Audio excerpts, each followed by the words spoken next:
and welcome to Diverse Learners, Ag and Natural Resources. Marcia Aragon teaches Ag and Natural Resources in a rural community on the Central Coast. She has a diverse group of students in her classroom.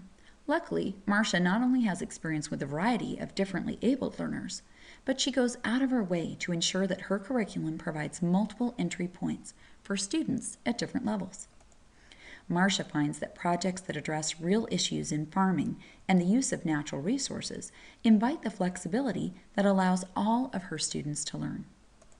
One example of a project-based learning, or PBL project, that really works well for a variety of students is called Sustainable Agriculture, Leaving a Legacy, written by Crystal Grooms and available on the CTE website. The project begins with exploring what students already know, so Marcia likes to use an instructional strategy called Think, Pair, Share. It's a SDAIE strategy, which stands for Specially Designed Academic Instruction in English, but it works for many of her students. Some of her students, like Fabricio, have a lot of experience with farming but are still learning English. By giving them a chance to think first, then share with a partner, in Fabricio's case his partner happens to be bilingual, and then share in their groups, English learners and other students have a chance to speak more words, listen to more ideas, and then prioritize those ideas as a group before sharing with the whole class. Marcia finds this technique also works for introverted students as well as extroverted students. Marcia also considers the needs of her students with disabilities. She has several students who have ADHD and one who has an auditory processing delay. She makes sure to provide plenty of visuals in class and brings in real plants or takes her students out to the school farm whenever possible.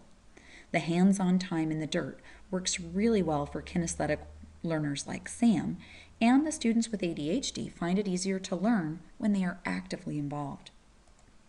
Marcia also provides students with access to lecture notes and checklists for bigger projects.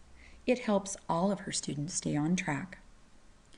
One of the great things about the Sustainable Farming Project is that there are opportunities for students with artistic skills to make posters, students with naturalistic skills to work with crops, and students with linguistic skills to convince other students with their writing in their gallery walk activity.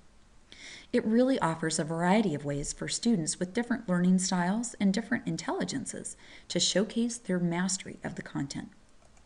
Another thing that Marcia really likes about this particular project is that the section on the Farm Bill and legislation really allows gifted students like Martina to take off on their own and go a whole new direction. They get to explore the current laws and draw conclusions about the effects on sustainability. It's amazing what they can come up with when they're allowed to direct their own learning.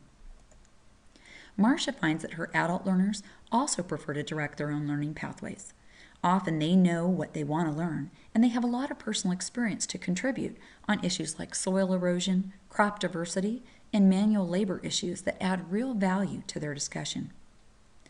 Using a project that addresses an issue that affects all of us, like sustainable agriculture, makes Marcia's teaching relevant and applicable.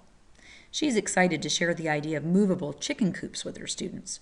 Sharing innovations like that allow for diverse grazing and the natural side effect of distributed manure seems so obvious and yet ingenious.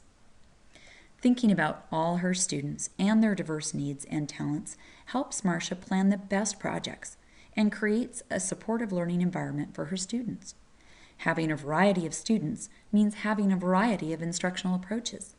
It's really that simple. Thanks for watching.